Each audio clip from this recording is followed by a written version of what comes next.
This is CX of M Radio, the voice of customer experience professionals.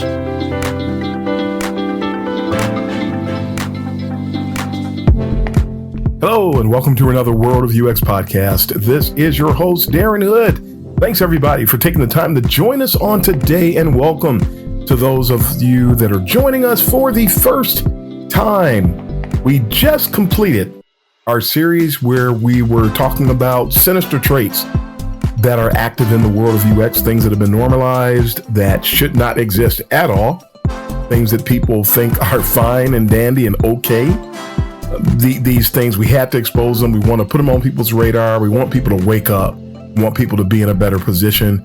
We want to try to foster more health in the discipline, which we are grossly lacking today.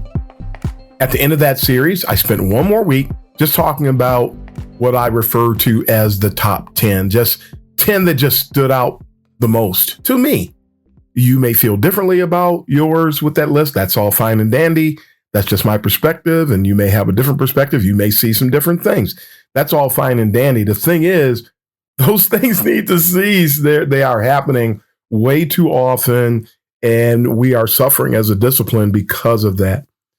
Now we segue, as we often do, at the end of a series. We just have a potpourri week. So it is potpourri week, folks, where we are just spending time looking at things that are just common things that are happening right now, hot topics, things that are just bubble up to the front of our mind, something that happened on social media that just stood out that we're just going to give attention to. Just a week to just almost like fireside chat it a bit, even though it's just me in this particular fireside chat. But we just want to talk about some things and just share them with you, give you, again, some perspectives. And then we move on into our anniversary. We are about to experience our 4th anniversary with the World of UX podcast. We are excited to have been bringing this information to you over the course of these 4 years, bringing top-notch people to you to share their input, their perspectives, their wisdom, their knowledge, their gold, if you will. Again, all for the purpose of vaulting the discipline forward. And so we're going to have some nice, interesting guests and content that will be available in the not too distant future. And we look forward to having those people on. It's been a blast. We've already done some of the shows, but we just have not produced them yet, but we will share them. We're saving them for anniversary, and then we'll have some little special things that we want to present in conjunction with that, with those sessions. But let's go ahead and dive in, shall we?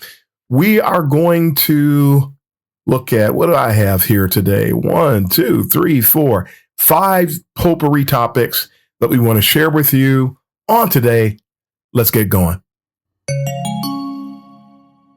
Potpourri topic number 1 for today has to do with the extreme fallibility of design exercises. And this is one of the things that's happening when it comes to people that are trying to find jobs. People will, of course, people fill out applications. People will submit a portfolio link. Some people, they don't want to rely on a portfolio to gauge talent. And so they feel that they are doing something a little bit more responsible and a little bit more dependable by subjecting people to design exercises. But just as is the case with portfolios, design exercises are all over the place. The things that they ask people to do, how they ask people to take things home with them. Some people ask you to do things on the spot. Some people actually present a real scenario, thinking that something that's more close to home is going to help them to understand whether or not a person is a fit. But design exercises are subject to the same foibles, the same issues, the same sinister traits that we've been talking about. And they are, unfortunately, they're for the most part, design exercises do not work. They don't help people to evaluate talent the right way. And so we just want to share a few tidbits with you about design exercises. Some of these are based on one scenario I just went through recently, and just some other things I've experienced in the past, and some additional feedback I have received from people with regard to their experiences with design exercises. It's not a good thing right now. And a lot of times the design exercises are going to render inaccurate and undesirable results because it's garbage in, garbage out. And the garbage in, garbage out has nothing to do with the applicants. The garbage in, garbage out that I am speaking of has to do with the people who design the exercises, but we'll get to that in just a moment. So consider the following. Design exercises, in order for them to work, they're not a bad idea. I have actually had my most refreshing and most enriching experiences when I've sought jobs in my career where I engaged in some type of a discussion that or some type of a design exercise where we got to the point where we talked shop and we got practical, and I was able to demonstrate my passion. I was able to demonstrate my knowledge, my skill, my acumen based on what we were doing. But it depends on whether or not there was a garbage in component instead of something that is going to generate garbage out. Because if people have garbage that they present during what really is supposed to amount to an assessment process, if the people who are responsible for designing the design exercises, if they don't know how to actually create an assessment, and remember the key word is assessment, if the people behind it do not know how to create an assessment, and or the people who are doing the evaluations have no idea how to assess UX talent, the same problem that plagues our issues with portfolios today, garbage is going to come out of that review. It's going to come out of that design exercise because people design something that just is sad. It's really, really sad. I recently went through a design exercise, and first when I heard there was going to be a design exercise, I sort of cringed a little bit because I know the problems associated with design exercises, and I've been doing the work for 28 years. What do you really expect to learn or not learn? It's when somebody else, and this happens with portfolios are not going to reveal to you what somebody brings to the table when they've been doing this work for a long time. They're only potentially going to reveal something to you if the person just got going in UX because it lets you know how they think. What happens a lot of times is, number one, the average UX reviewer automatically discriminates against people that have been in the discipline for a long time. They are very anti-seniority. They want to displace us. They want all of us to disappear. They want to pull a Thanos and snap their finger and every senior person disappears, and they want to become the new senior people. They have inferiority complexes. They are just threatened by us. And so they look for excuses. And some of you don't know this because you haven't been there yet. I'm telling you, other people who are in my shoes will tell you the same thing. They're looking to get rid of us because they see us as totally irrelevant. And they feel like the discipline will get where it's going with their leadership. And that simply isn't the case. We see what's happening with their leadership now because those are the people calling most of the shots these days. Seniors in shoes such as myself, we're not calling shots today because we've already been displaced. We've already been cast aside, as we talked about during the Sinister series. But when you have these people who don't know how to design assessments, and we'll stay with that for a few moments, actually. When you have people who don't know how to evaluate UX talent, just like they do with portfolios, when you take those same people and you put them in the scenario where they're designing the design exercises, they're leading the design exercises, that's not going to pan out well. It's going to automatically, it's going to render results to tell you that person can't do what they actually can do, because it's going to be chock full of bias. It's, as we said, they're looking to displace these people and looking for excuses. The design exercise I went through, the thing that was so bad about it, on one hand, when I was done, they asked me for feedback and they asked me what I thought about the design exercise, which is pretty interesting because they weren't going to listen to what I said anyway. But when somebody gives you a design exercise, are you really going to critique it, or are you going to play the cards you've been dealt and try to do your best with it? which should have shown that you're willing to roll with something that may or may not be the best scenario for you to be in. So it says something about character, but are they looking for that? No, they don't have a clue. They don't know the importance of character to UX. So that's where they have one of those deficiencies, but they simply cannot really evaluate people the way that they think they can. So now you got people with Dunning-Kruger trying to decide whether or not you are who you say you are, when there's no way for you to not be who you say you are at this kind of level. But at any rate, it's really funny that they asked me for feedback. You're not going to critique it. You're not going to tell them exactly what you think, because that's not going to bode well. You already weren't going to bode well because of the exercise that they put forth. And in this particular situation, these people do work for government entities, of which I have no experience with. I've never done any work with a government entity, and they know that. They already have your information. They already have your resume. They already have everything about you've ever done. They know it. And so they know you've never done any government work. So if you had never done any government work, do you know how things work in the government? No, you don't. So now they're going to judge you. What it boils down to is they're going to evaluate you based on your ability to read minds. That's what it boils down to. And here's what's really terrible and discriminatory about it. If you knew what they knew, you would respond the way they respond when you've been doing this for a long time. We always roll with the punches. We always acclimate. We always morph. That's something you learn how to do. That's one of the things people who've been in UX a long time can do that people who have not been in UX a long time cannot do. We always will change. We'll pull a chameleon move, and we'll move and we'll shift based on what's needed to survive and thrive and deliver value in those set situations. If somebody had been in UX a long time, they know you could do that. If they have not been in UX a long time, they're not going to give you that benefit of the doubt in such cases as where I was, and they're going to automatically see you as somebody who can't do X, Y, and Z, which isn't even remotely accurate or possible. But again, that's what happens when the tables are flipped and people with no experience evaluate people who do have experience. They make assumptions that are not true. I can't tell you how many times I've seen that. It's something that's common, and it happened to me in this particular situation. So they will, if you have been around for a while, for some reason, they think that means you can read minds. That's not true.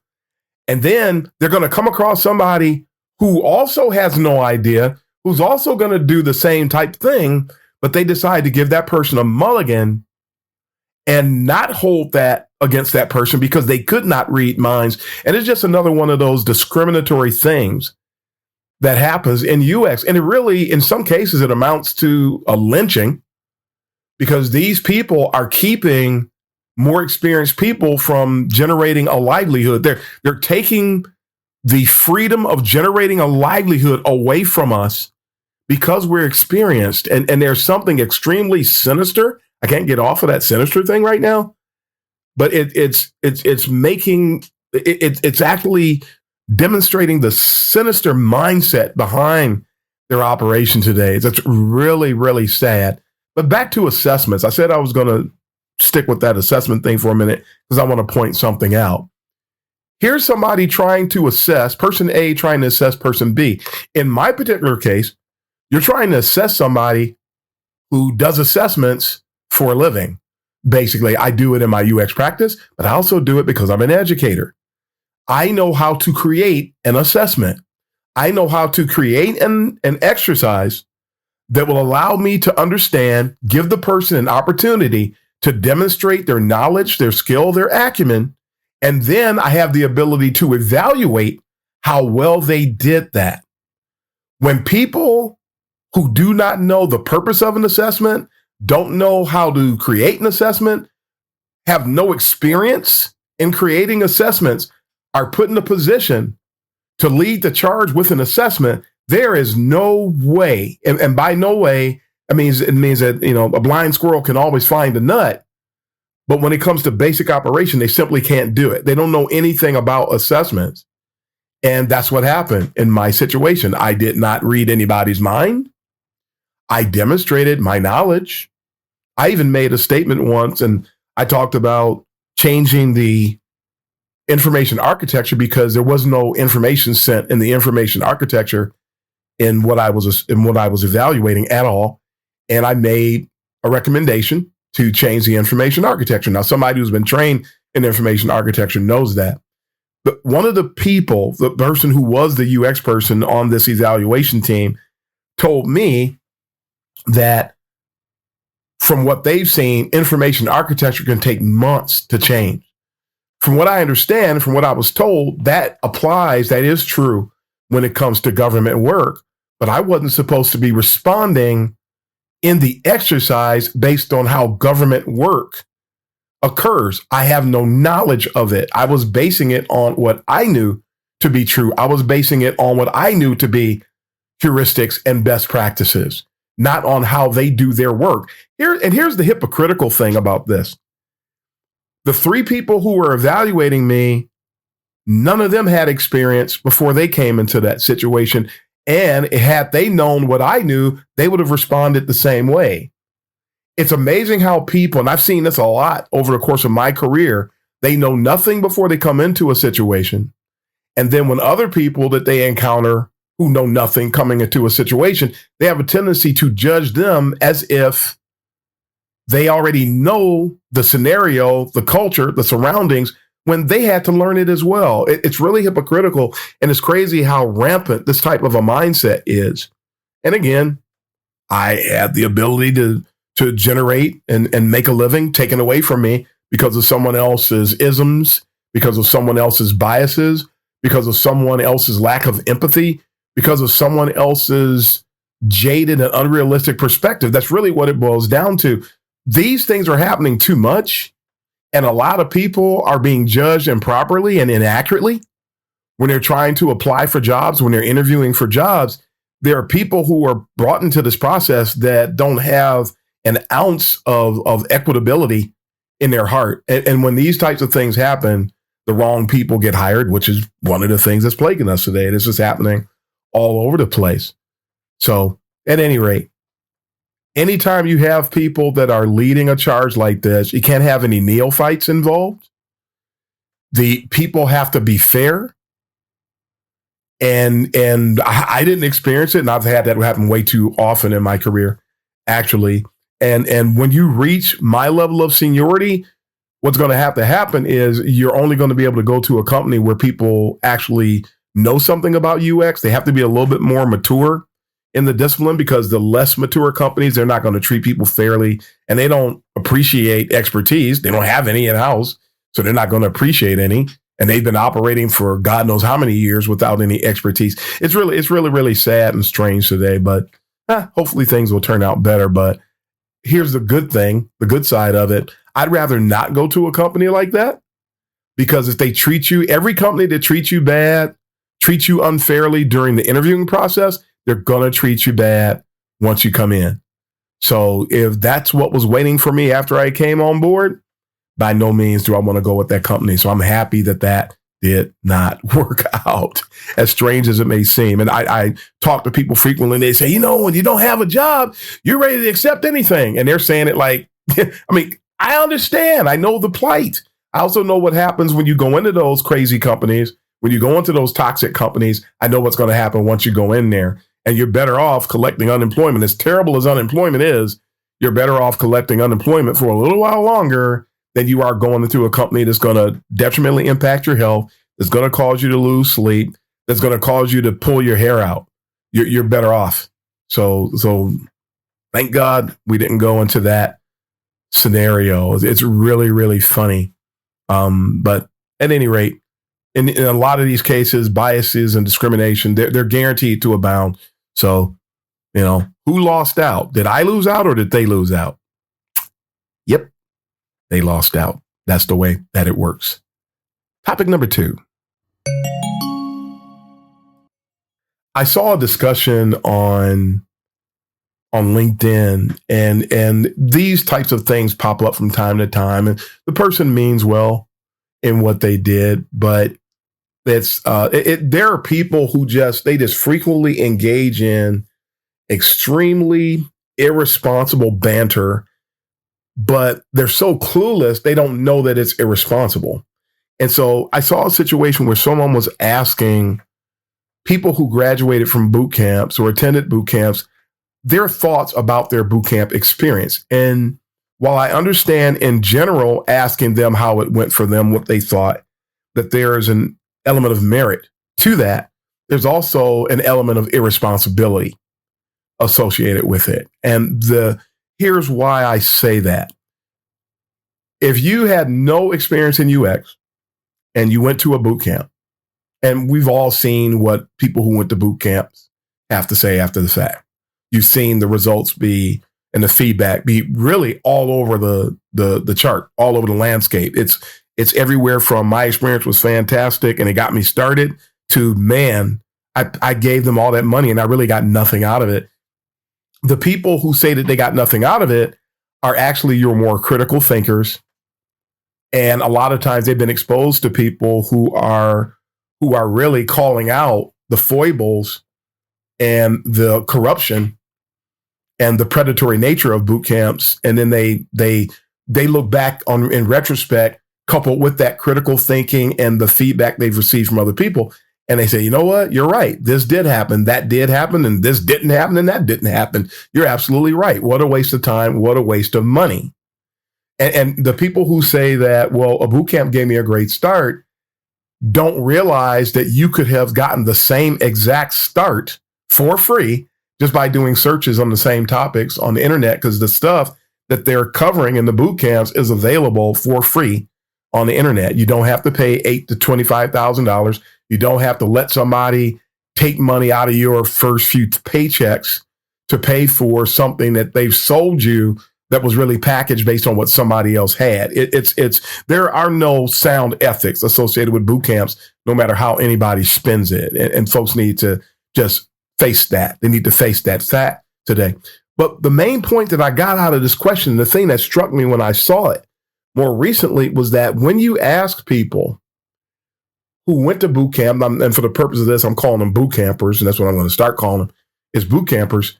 When you ask a boot camper the thoughts about their experience, nobody seems to be considering the fact that boot campers do not have the experience. They don't know enough yet to really judge what happened to them. They don't know. And the mere fact that they're trying to tell you how good it was is part of that Dunning-Kruger infection that took place. You think you're qualified? Have you ever gone to see a doctor and had a doctor treat you, and then somebody asks you your thought about that trip to the doctor, and then go back and revisit your feedback 2, 3, 4, 5 years later and realize how jaded your feedback was? You really didn't know what the doctor was supposed to do. You really didn't know what the doctor was talking about. You learned about it later. Have you ever had a child tell you which babysitter they like better? And see that their feedback is actually coming from, as in the case with the example I just gave, the metaphorical situation I just provided.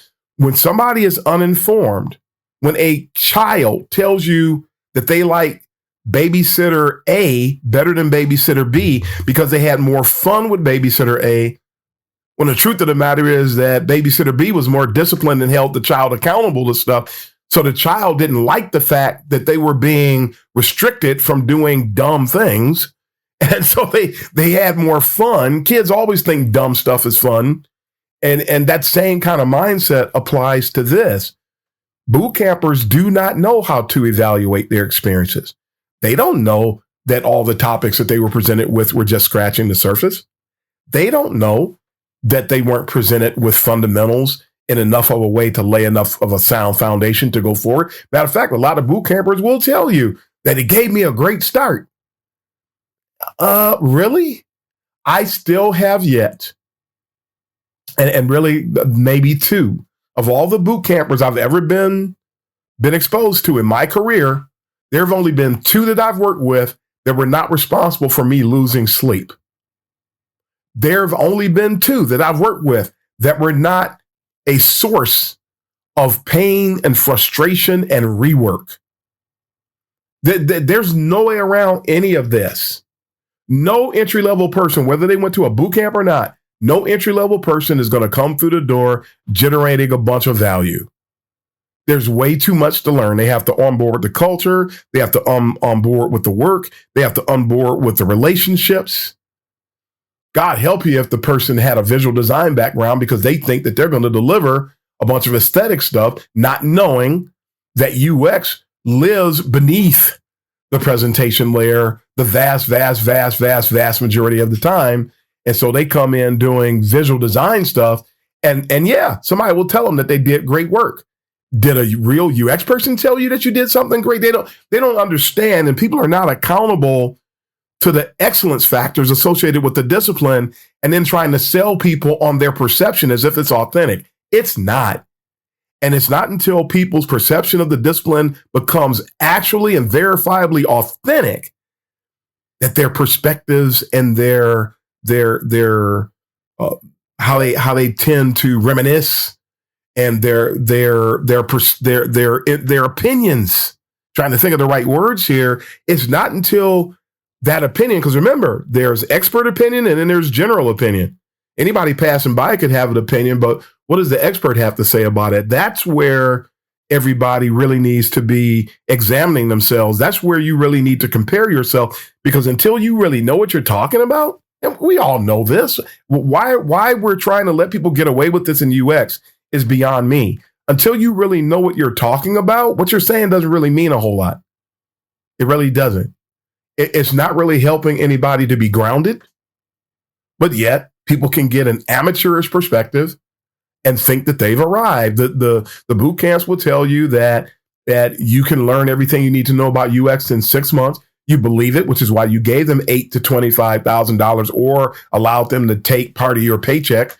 That you had to be sold that snake oil and be told that the snake oil was good in order to opt in. The snake oil is never good. And so people need to start facing up to that. But I mean, goodness, people at boot camps, they're infected with a strong sense of Dunning-Kruger. They're infected with a heightened sense of bias. They're infected with IKEA effect bias, most notably.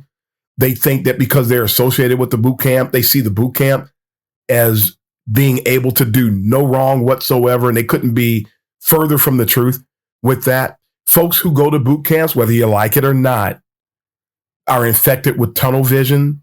They're so happy that they have a check that they think that because they got a check, the boot camp must be good. Even malpracticing doctors get checks. Malpracticing teachers get checks. Malpracticing fill in the blank gets checks. That doesn't mean you're qualified because you're getting a check. It means you're getting a check. That's all that means today. People say that the Google program gave them a great start. Oh God, if the boot camps are allowing you to, or presenting stuff and you think it's a good start and you could have searched for it, what do you think happens with the Google program where there's absolutely no feedback whatsoever from instructors? So that doesn't even qualify as an actual genuine learning experience. But people think that they got a good start. Do a search for the 4 pillars in Google or DuckDuckGo or Bing or whatever your choice of search engine is today. Do a search on information architecture. Take the top 10 articles and go dig into them, except anything that you see on Medium. Don't look at anything you see on Medium, which is mostly, for the most part, it's a cesspool. Go and look up things about UX research. Look at what you find, dig into it. Look up things about heuristics and usability, dig into it. Look up things about interaction design principles. You can go through that for the next 6 months, spend $0 unless you decide to buy some books, and you'll come out way ahead, further along without any of the aforementioned infections that you get when you go to a boot camp. So boot camping is dangerous. And just because some people are getting a job still does not validate, it does not justify the source. And folks, some folks have learned that and they're trying to tell folks that, but folks don't always want to listen to them. At any rate, that's topic number 2. On to topic number 3. There is a huge downshift in qualifications right now in UX. It's really scary. And what I mean by that is the time that appears to be required to be qualified for a particular role has drastically reduced. I've never seen it like this. It's just in the last 2 months or so. I've seen lead positions.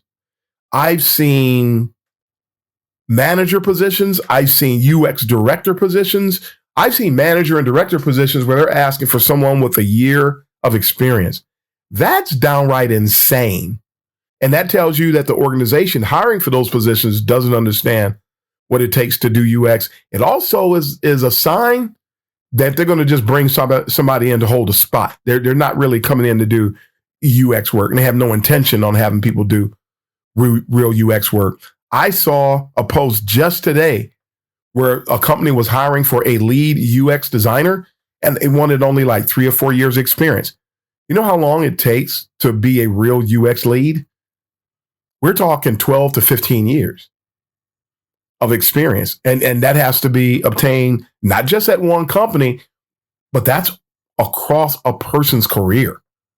That's working at multiple organizations, because that's the only way a person is going to get the perspectives that they need in order to really manage themselves and what's going on with a practice within a given organization. But do you think companies know that? Nope, don't know it, don't care to know it, not going to know it. So the prior path to seniority was roughly this. 0 to 3 years is entry level. Now they're asking for people with entry level experience to function as directors and managers and leads. This is absolutely ridiculous. 3 to 6 years, roughly, was your mid-level UXer. About that, 3 to 6, 3 to 7. It's not until you get beyond 7 years that you could even think about being called a senior. Now people are getting senior titles with less than a year of experience. And they're not seniors. Even if you have the senior title, you are not a senior. That's just not the way that the discipline works.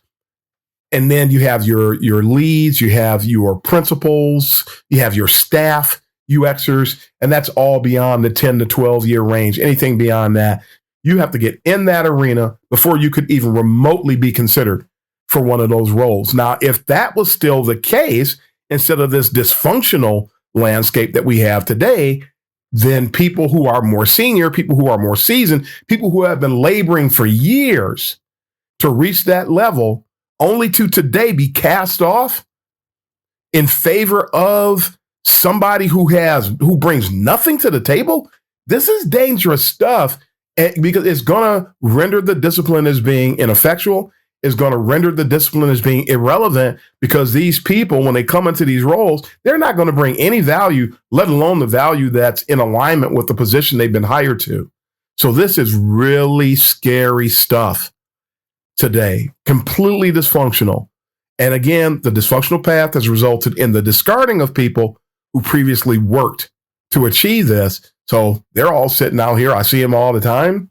And they're sitting out there trying to find positions, and people will say they're overqualified, or they say, we don't want to pay them. They have 10 years. They have 15 years. We don't want to pay them. You don't know what people who've been working that long are willing to be paid.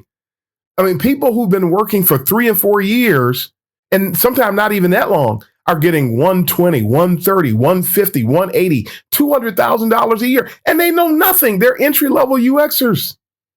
So all of this stuff, people are happy to get the check, but they don't understand what's going to happen to the discipline with regard to getting that check. And that's where we suffer today.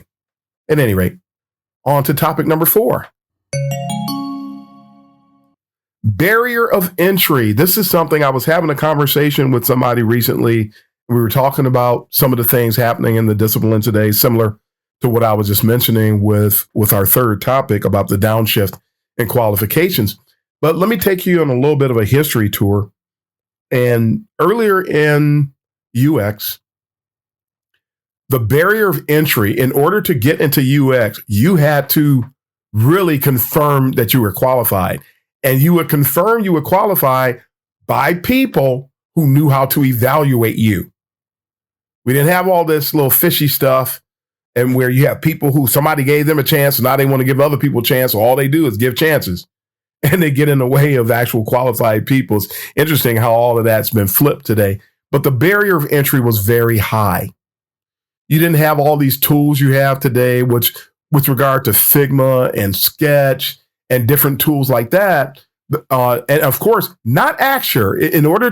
That's why a lot of people today who are posers, retrofits, and upstarts, you don't find these people using something like Axure, because Axure is used to generate actual, really micro interactions associated with the user experience. You want to see these people who are using Figma and XD and all these kind of tools with a very low barrier of entry and are really revolving around doing that presentation layer stuff.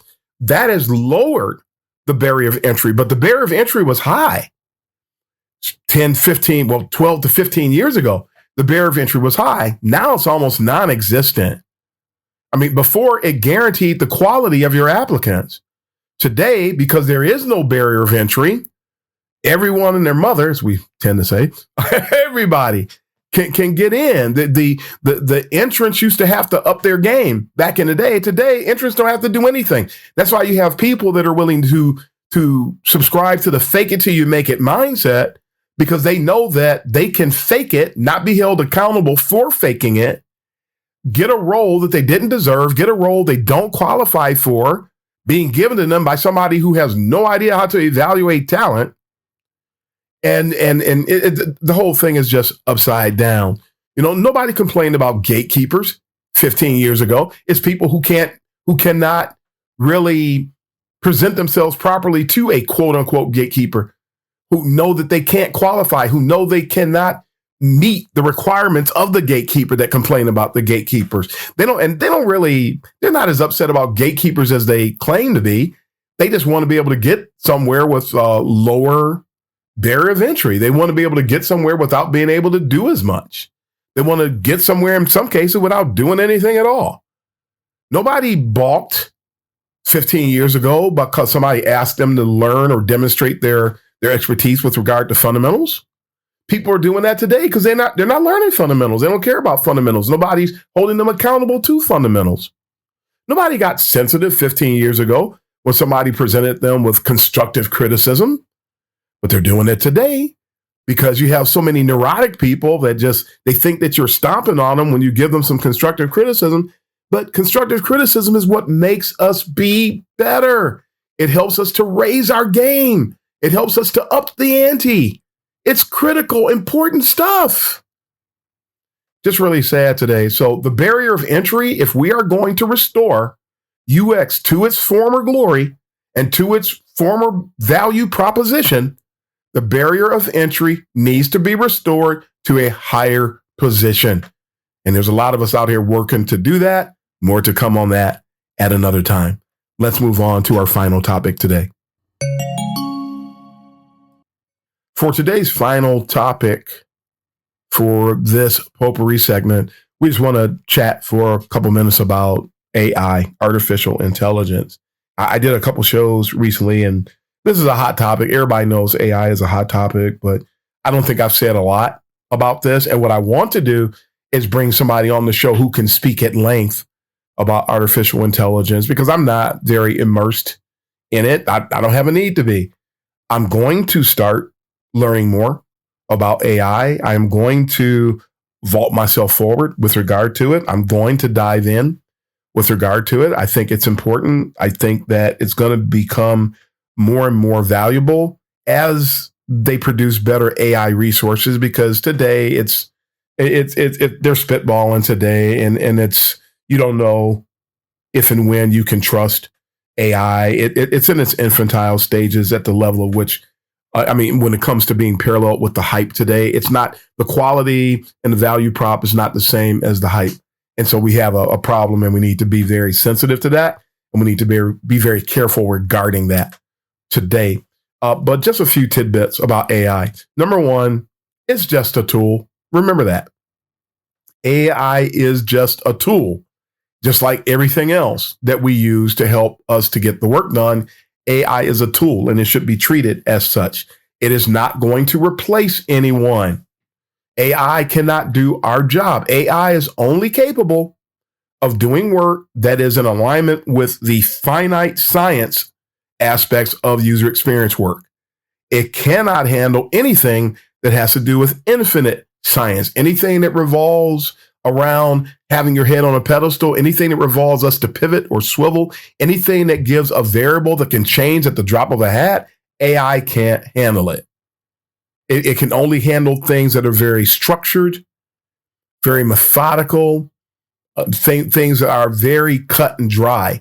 AI can address those things. It can't address a lot of other things today. So, but because it's a tool, because it's something, it's beyond the horizon now. It's here. AI is here, and some people are using it. Someone was asking about, hey, can't you use it to help when you're analyzing research data? Can't you just use AI to speed that process up? And the answer to that is yes, you can. But don't think that, because you got a lot of lazy people in UX today too, who always want something that'll do our work for us. And they don't understand, if AI could do our job, we're all out of work. But it can't. And because you got to understand the mindset of business folks, they don't need you. They don't need you to be there. They just want the work to get done.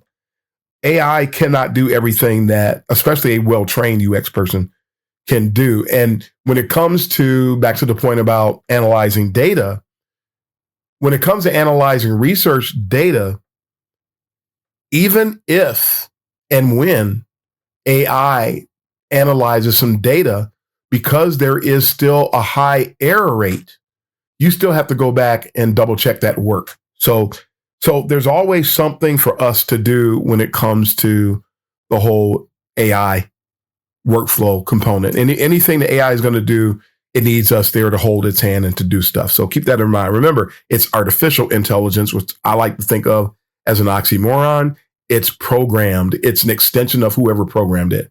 It's not flawless. It is quite flawed today, with error rates up to 85%. I almost said 50, up to 85% of some instances were found to be erroneous. I've seen ChatGPT do things that were actually erroneous, and you just laughed about it. I don't use AI to do my work. I don't trust it. I don't need it. I call it a crutch. I don't need a crutch. I'm not handicapped. So this is something that we need to look at, and we need to handle it properly and not be gullible. But the naivety that is running rampant in UX today, it's a sinister trait that we didn't spend any time really talking about, but it is a problem today. And there's too many naive, toxically positive people who are just thinking everything is cotton candy and flowers and bunny rabbits, so to speak. And that's not the case. So we need to be careful about that today. Also, there's a lot of free courses, a lot of certs available. And because there's a lot of people who are already claiming to be experts in AI, it's funny how people are claiming to be an expert in something that just reared its head above the surface of the water, so to speak. I take that stuff with a grain of salt.